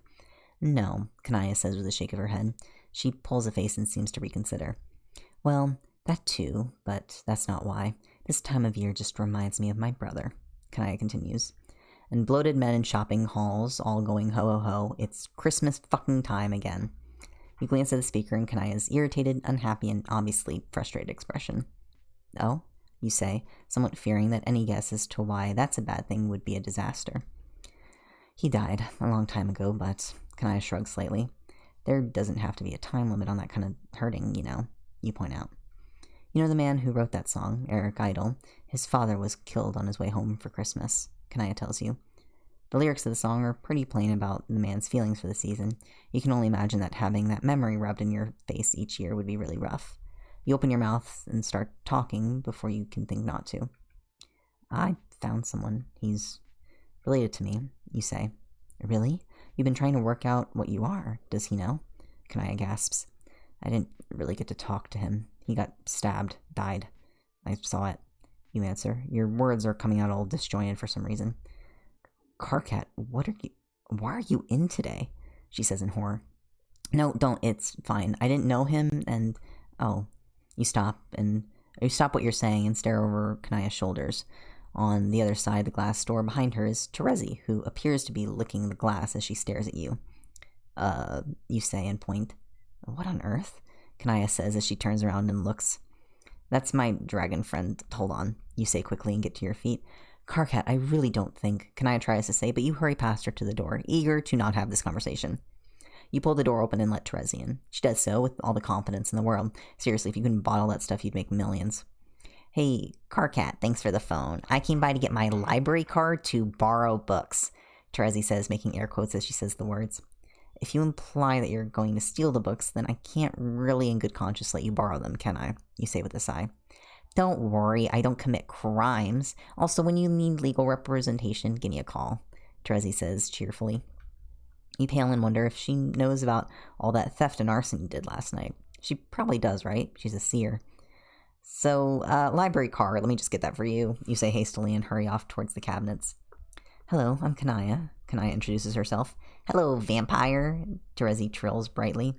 And to you, giant scaly dragon, Kanaya says flatly. Terezi snorts in laughter and little flames shoot out of her nose. I like you. Oh, I wanted to give you a book, Terezi says and hops her skinny butt onto one of the book counters. Her stubby dragon tail completely messes up the stack of paperwork that had been neatly ordered nearby. You want to return a book from the last library, I assume, Kanaya says in surprise. You fish a card out of the bottom of the drawer and check over to see it's fine. It's not the student ID card that you have, but just a plain lending card that you have supposedly for visiting academics. You've never used one, but you know of them. No, this is a book I had. I thought that the library would want. I just knew that I couldn't give it to you until now. I kept it safe. It's mildly cursed, Terezi says and holds her hand out. A book appears out of nowhere and falls into her open palm. Oh, we do deal in cursed books. Let me get the head librarian down here, Kanai says agreeably and picks up the phone. Alright, Terezi, let's get this card filled in for you, you say as you return with the card. You peel back the plastic coating. Currently its stickiness is preserved with plain tape on the other side. With a narrow permanent pen, you start to write out details. The issue date and the issuer is easy enough, and you get Terezi to spell out her name for you and indicate where she should sign to say that she's agreed to the lending policy. With that done, you peel the paper off and stick the plastic down. You just have to do the photo now, and you're not totally sure how. After all, Kanaya did yours. She seems to spot your hesitation. Now that she's off of the phone, she stands up, takes the card from you, and does the same magic she did to put your picture on the card. There you go. You may now borrow books from the library, Kanaya says and hands Terezi her card. Excellent, Terezi beams. Miss Pink glides down the hallway and raises her eyebrows at the sight of Terezi, but comes into the room without a fuss. Karkat, dear, I see this is your friend that you mentioned. Ah, wonderful, you set her up with a card. Here, I hear you have a book for us, Miss Payne says pleasantly as she takes in Terezi's appearance. You wonder if she can see past her humanoid form. Given how they are, you wouldn't be surprised. Here you go, mildly cursed. Terezi nods and gently tosses the book to Miss Payne. The book seems old. Not old in the sense that it ought to be in a museum or handled especially delicately. It doesn't look like it's a first edition of some 18th century script or anything. Rather, it's a plain paperback that looks like it's from the 60s. The once white cover seems dulled into a creamy shade, and the spine is marked with decades of use and being opened too far. If you tilt your head, you can just make out the title in blueprint. Impossible Geometry, a Study. Oh, I see what you mean. Not fully a curse, more a spell gone a little awry. Very interesting, though, Miss Payne says thoughtfully. What is it, you ask? Well, how about you tell me, Karkat? I'm going to let you hold on to this book as a part of your training. It won't hurt you, it's quite mild. Your task is to work out what's amiss with this book, and how to work around its peculiarities so it can be safely handled by other students. If you can do that, then we can move you on to more risky volumes in our collection. Consider it a little homework for over winter break. Miss Payne smiles and presses the book into your hand. The book sits in your hand perfectly harmless. No matter how much you look at it, like it might bite your face off, it does nothing. Well, I'm going to go look at the law books, Terezi says and hops off the desk and saunters out of the office. You see her pause outside, and then she backtracks to open your door a little again. Hey, Karkat, you know that nerd you were with? Terezi asks, a little quieter this time. You're really going to have to narrow it down, you tell her. Really, that's all your friends. The blue one that smells like storms and lies, Terezi says, like that's helpful. The only one of your friends that has a penchant for blue is June. Well, you suppose Solix do, but he's equally fond of red. Plus, Roxy also calls June a liar for some reason, so you assume that's who she means. June, the one with square glasses who kept going on about you not wearing clothes, you guess? That's her. Is she around? Terezi asks. I would guess she's probably still in her dorm. You need a card to get into that building, though, and she's on the 6th floor, so it might be hard to get to her. Then again, you have her number on my phone, I think. You say thoughtfully. Perhaps Terezi just couldn't remember June's name, so didn't know who to call. That's fine. I'll just look through the window. Later, Terezi says cheerfully and walks off. June lives on the 6th floor. No way Terezi can look through the window. That's dumb. Oh well, she'll work it out. You go to step back into the office when the thought occurs to you that her full dragon height, Terezi is probably easily able to get that high up and will no doubt scare the shit out of anyone nearby. Oh boy, that is not a problem that you're dealing with. That is firmly someone else's problem. You're just going to pretend that you didn't realize that or tell Terezi where June lives. Not touching that one. Nope. When you get back into the office again, you find that the music that Kanaya had been playing is now off, and both Kanaya and Miss Paint are looking at you. What? You say. They're still staring. Sweetheart, could you have a seat, please? Miss Paint says gently. You feel vaguely like you're being fired. Warily, you have a seat. What's this about? Someone dying? Someone you're related to? Miss Paint asks. You shoot Kanaya a reproachful look for tattling on you, but Kanaya has no remorse on the subject. You fill her in briefly on what you found about your species, and that Kenkri was your maker. So many K names. That Kenkri was your maker. That you saw him die because some demons killed him. You leave out the details, but you mention that you found out that he was less than a savory person, so you both don't remember him and don't especially like him. So I'm fine, you insist when you reach the end. Miss Paint and Kanaya share a look. Even if you didn't think he was a great person, it's still traumatic to see someone die, especially when you've never seen that sort of thing before. I think you should have the rest of the day off at least. I'm going to contact your professors to let them know what's happened. That way, if you have to miss any classes, they'll understand. Miss Paint says firmly. What? No, it's not like I lost someone I knew, and he sucked, so it didn't matter that I never got to know him and was alone for years without anyone. It doesn't matter. I'm fine. You don't need to tell anyone. I'm fine. You insist, but your voice goes wobbly on that last fine, and it makes Kanaya and Miss Paint give you an oh honey look in stereo. I'm fine, you snap, your voice bouncing off the confined room. Your lips wobble, and you're sure it's from the shame of shouting when you didn't mean to. Then, if you're fine, you can work on that book back in your dorm, okay? Miss Paint says gently. It hurts that she's treating you this softly. At least with Solix, he was just quietly sympathetic, or dealt with your upset by handing you a baseball bat and letting you smash things. He didn't act like you might break down completely at any moment. Kanaya and Miss Paint acting like this is so wrong. Wasn't Kanaya just telling you about her dead brother? She has a right to be sad. You're glad that fucker is dead. He was shitty from what you remember, and he was absent this whole time. Besides, you burnt his place down, so you have no right to be upset about this, and so you're fine. You can't do this. You stand up, snatch your bag, and coat and march out of there. You hurry back to your dorm and tell yourself it's because it's cold out and not because you're running away or anything like that. You're almost sprinting when you get through your front door. You burst inside and slam the door shut behind you after. God, ugh! Rose yelps. You turn and see that she's skittering from the edge of the kitchen counter with the kettle in hand. Sorry, you say in a rush. No, it's fine. You just startled me. Nearly poured boiling water on myself. Wow, that woke me up. Rose laughs weakly. She sets the kettle down, and you toss her a dish rag, which she uses to wipe up the water. Any particular reason you burst in here like that? I thought you were at work, Rose asks. No, and I'm fine, and I don't want to talk about it, you say stiffly. Rose looks at you, her purple eyes assessing you. I will say up front that this is unrelated to any speculation on how fine you are or aren't. We don't need to talk about this or mention it, Rose states, her voice calm and even, as if she were reading out lines at a legal disposition. She walks over to you, and then without any fuss at all, she wraps her arms around you in a hug.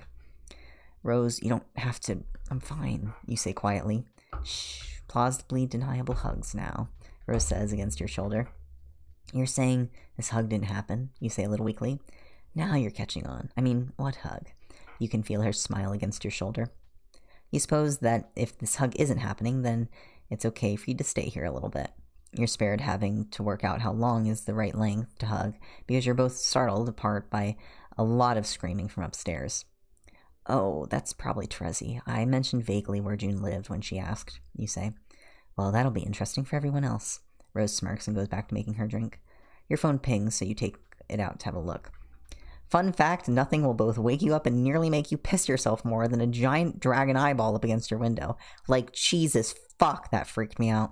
Hi, Terezi, great to see you, too, and all this, and all, but why the sweet fuck are you outside my window scaring the literal piss out of me?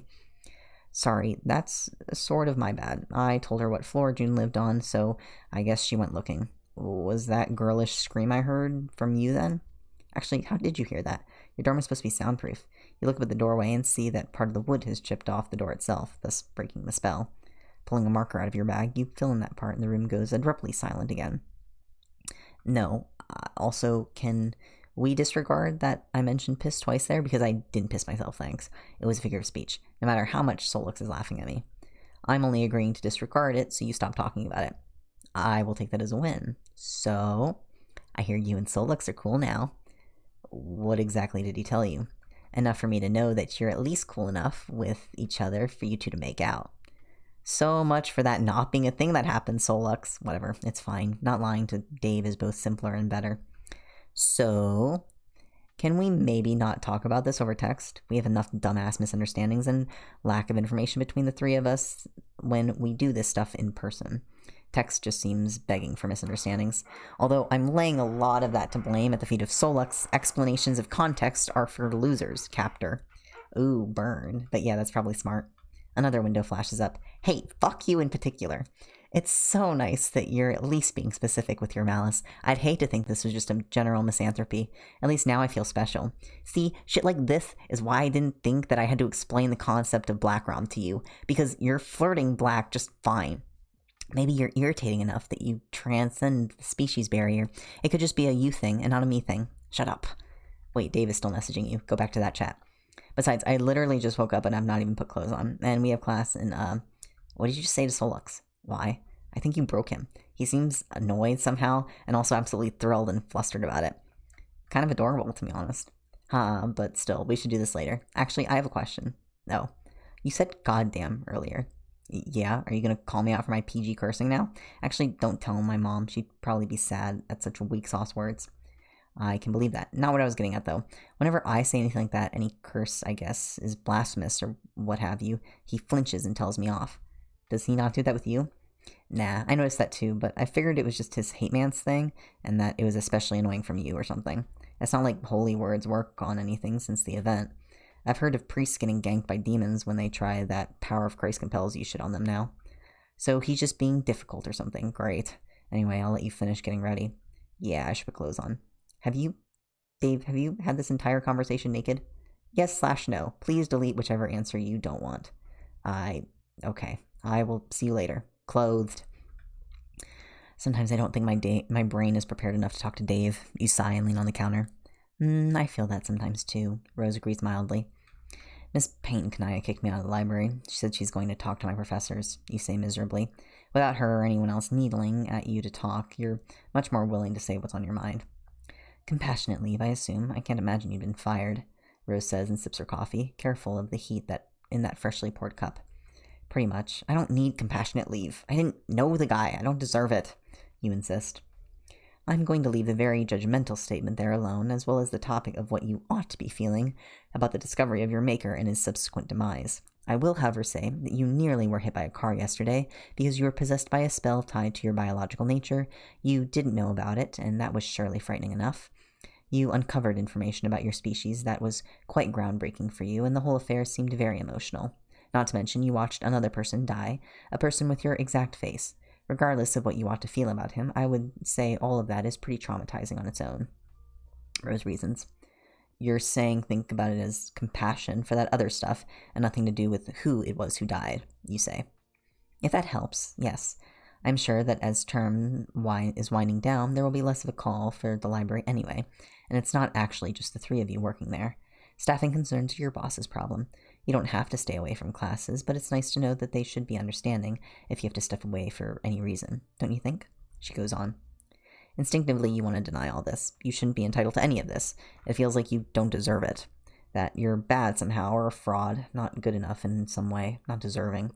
You have two choices here. You can either argue with Rose on these shaky grounds and have her pick that apart in front of you, or you can just give in to her logic. Rationally, you can see that she's right, even if it doesn't feel that way. I guess, you concede. Good. In that case, I'll have an excuse to message Kanaya for you to say that you're agreeing to the leave, Rose says brightly.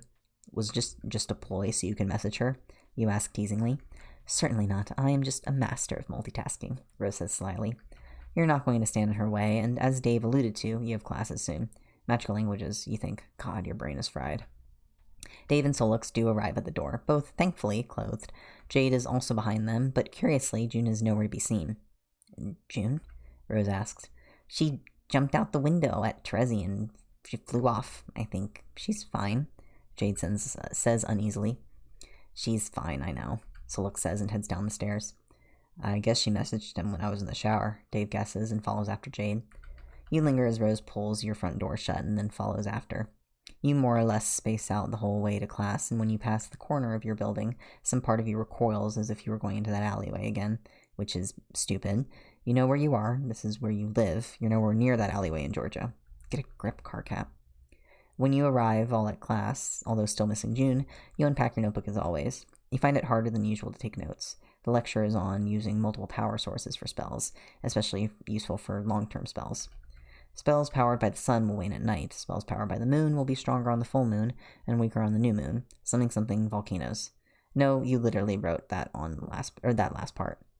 You squint at your mostly blank page and try to remember what the hell your teacher was talking about at the time. At one point in the lecture, you end up accidentally dragging your teacher's attention to you. Not that it's your fault. You were zoning out, and one of Solix's tails suddenly is wrapping around your leg, startled you so much that you slammed your knee into your desk. Sorry, leg cramp, you lie, red-faced, and the lecture goes on. Smooth, Solix says under his breath. You have the impulse to pull on the tail that you have around your leg, just to teach him a lesson, but you're a little worried that might actually hurt him. It probably would, wouldn't it? It's connected to his spine, surely. You reach out and touch it anyway, thinking that maybe you'll flick the end of it just to show him you're annoyed. When you get your hand on the spade tip of his tail, though, you end up pausing. You've touched his tail before, but only brushing them, or that one time you grabbed them to stop him leaving. But either it's been too fleeting to really take it in, or you weren't paying attention. You are now, though. The spade shape at the end of the tail wrapped around your leg has a texture to it. It's not scaly or anything, but it's more like how fingerprints feel. It's warmer than you would have expected from part of his body so far away from his core. The room isn't super warm after all, so you're a little surprised. You think it must be cartilage or something instead of bone at the very end, but maybe his body doesn't work like that. He did say he came from a different plane, so maybe his form plays a little looser with how biology ought to work. You guess yours does too, with the invisibility and fire invulnerability. This would be so much easier if he could tell you more. You drag your fingernails lightly over the edge of the spade's shape of his tail and watch it shiver slightly like a cat's tail does when they're excited. Look, you've spent a lot of time watching YouTube videos when you didn't have friends. The length of Solix's tail around your leg tightens a little, which makes you look up. That lets you see that you're being observed. Showing the same disregard to his studies that you're displaying, Dave is leaning on his notes and watching you and Solix with a self-satisfied little smile on his face. Flustered, you stop touching Solix's tail, which, now that you think about it, is probably a weird thing to do anyway, and it's an even weirder thing to be caught doing. Solix is staring unblinkingly ahead, his whole body frozen. The tips of his ears are a bit yellow, though. You say quietly, looking at Dave. Let's go get lunch after this. Dave grins. Oh boy, if you had trouble concentrating before, then it's totally destroyed after that. Part of you is convinced that Dave is going to tell you that the way you've acted around Solix is terrible. How could you when you said you liked him? And for that matter, Dave doesn't like you anyway, despite the fact that he already told you he did, besides which you don't deserve to have anyone like you because you're terrible. Yeah, these aren't rational thoughts. Maybe it's best that your teacher knows that something is up with you and you're not dealing with other students at work. Terezi is terrifying so many people. There's a website up to track her now, and her stunt earlier got her on the local news. Solix says as you all walk along after class to the cafe that you've seemed to claimed. Somehow I think the attention is only going to make her worse, Dave says as he strolls inside the cafe. For sure, I'll get this, Solix says and heads to the counter. But you protest weakly. It's your turn to buy for Dave and Solix took you out yesterday. You definitely owe them both, but apparently you're not going to get to do anything about it now. The tables are mostly taken, but there is a distressed leather sofa by the window with one of those low coffee tables that is just the right length to bang your knee on. Seeing that it's free, Dave herds you towards it and falls into the sofa with a sigh. You follow him, and as you sit down, the sun-warmed leather sinks in, almost swallowing you up. So, Sol said yesterday was pretty rough, Dave says diplomatically. You can say that again. It would have been way worse without Solix's help, though. I'd thank him more, but I think he might smack me on the head. You mutter, eyeing him up where he's currently stood in line. The person in front of him moves, and he starts to get his order. He can be like that. He's all sweet, but gets funny about people pointing it out. Or he says mean shit and doesn't mean it. Duality's his thing, you know. Dave shrugs. Seems like it. You nod. Also, what's that book you gave him? Because he's been reading it non-stop since he got back. He just said he took it from you. Dave asks curiously. Oh, he has he?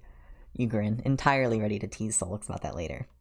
There's more to that, I'm sure, but weird books aside, he did say you worked some stuff out about your species, about how yours is like his. Apparently that was the basis of his whole hurt feelings thing with you, him thinking you worked like him. Dave says as he gets the two of you back on track. Yeah, it was something. I guess I learned more about myself. Not sure if that's a good thing, though, you admit quietly. He said that it seemed not great. I know you wanted answers, and I know Rose would say that even if it's uncomfortable, that knowledge is power, and all that. I'm sure she's right, but I don't know. I can see the whole ignorance is bliss argument. The fact that you are didn't, or the fact of what you are didn't change, but it seems like you just got fucked over by learning all that, Dave says. I can certainly see the appeal in suddenly waking up and it all being a weird dream, but I can't run from any of this. I don't know what any of it really means about me or him or anything, you say unhappily. Nothing means anything. Life is meaningless. Move over, Solix says, and Solix says suddenly from behind you. Solix is looming over you at the edge of the sofa, floating several cups and plates around him in the air. He kicks you in the ankle, and so you shuffle out of the way, leading to him settling everything down and then sitting down too.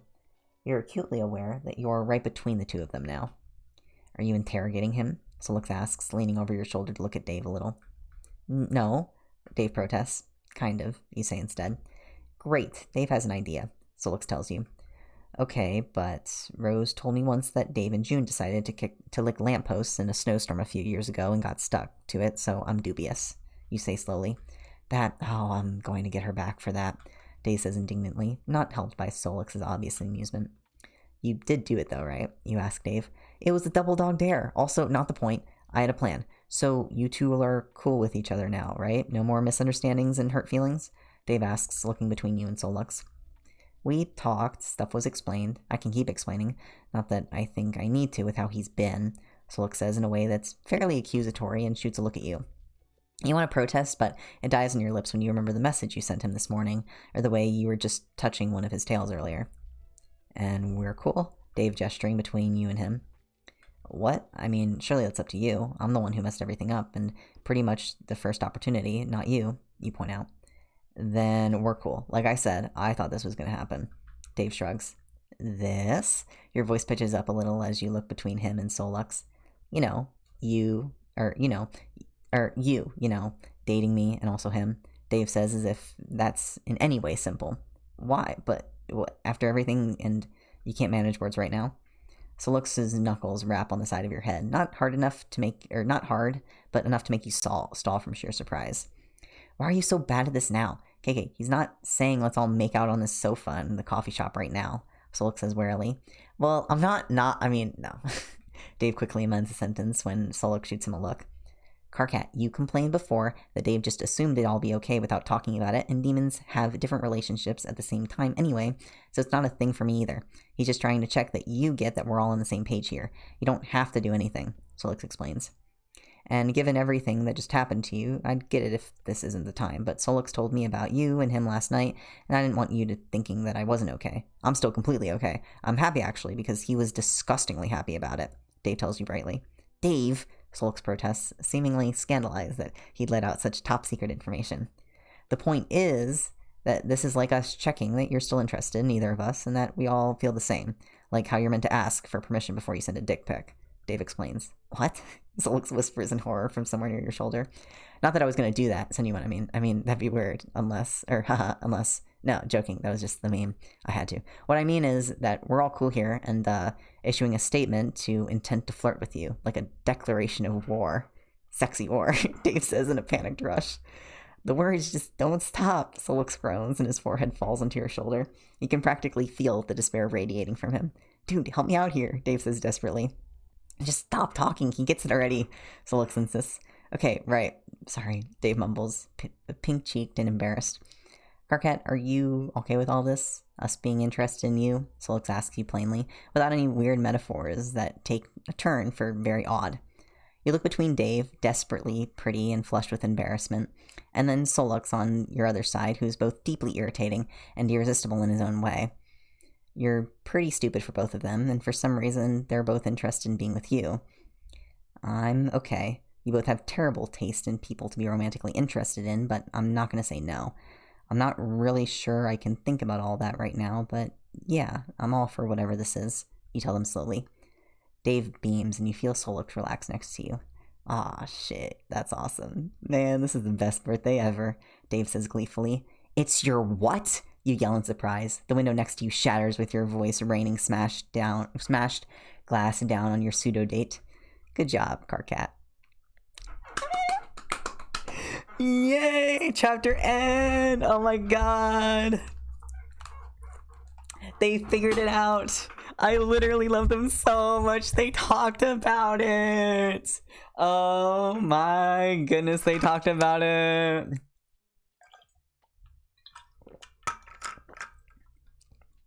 I'm so proud of them. They finally figured it out. We got the Dave Soul Cat confirmed. No more miscommunication. I love them so much. So much. My little dumbasses, they talked about their feelings, they made up. I need them to make out. I need all three of them to make out right now. Oh, I love them so much. What a lovely chapter. Oh, we get so much information. We get the fucking arson Kankri burning up the house. I love that scene. Oh, I love that scene. I love this. I love this chapter so much. Oh my god. And next chapter is going to be a fucking banger too. My goodness. Next chapter is like really long. Oh fuck, let me check the word count. This was what, 17k words? Oh, tomorrow's gonna be a fucking 2-hour stream. I had to like prepare for that. Holy shit. It'll be nice though, because that'll be the last stream of the week, and then Monday will be when we start next. But yeah, tomorrow's gonna be a loaded chapter. That was a fucking long one. Is that the longest chapter? Oh, don't look. No, that's okay. Then we go back to short ones. Okay. Oh shit. Fuck. Okay. Go back. One more. There we go. Next chapter is fun times. Arson, Christmas bad, trauma birthday, Dave Soulcat. True. No stream Thursday? No, we will be doing Thursday. Wait, is today Tuesday? No, tomorrow's Thursday. Yeah. No stream Friday. So tomorrow's Thursday. And we will stream then. No, don't worry, Willow. You're good.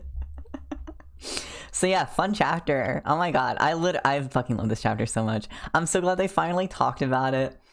I'm literally so happy. It's so crazy too. It's like we're only on chapter 16 and DSK is together. And maybe a new life series Friday. Yeah, I'm excited. I got the whole week's lined up, whole weekend. Oh my god. Oh my god. It's so everything to me. I literally love them. Do we have, again, people who don't know Alternate Universe or haven't read it before, have any theories on, because we're getting more and more about Karkat's species. Any theories feeling more solidified in brains?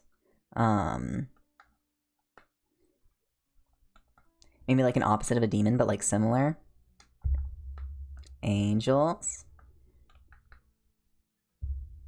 I'm not going to add any commentary or anything like that because I want to be very careful of not giving things away. Yeah, turn your votes in now.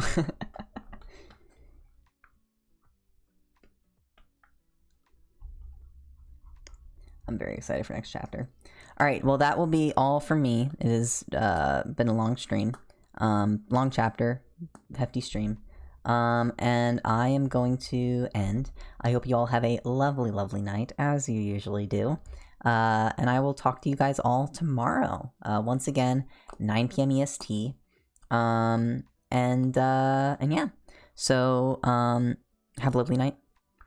Bye. I'm waving. Bye-bye. Good night.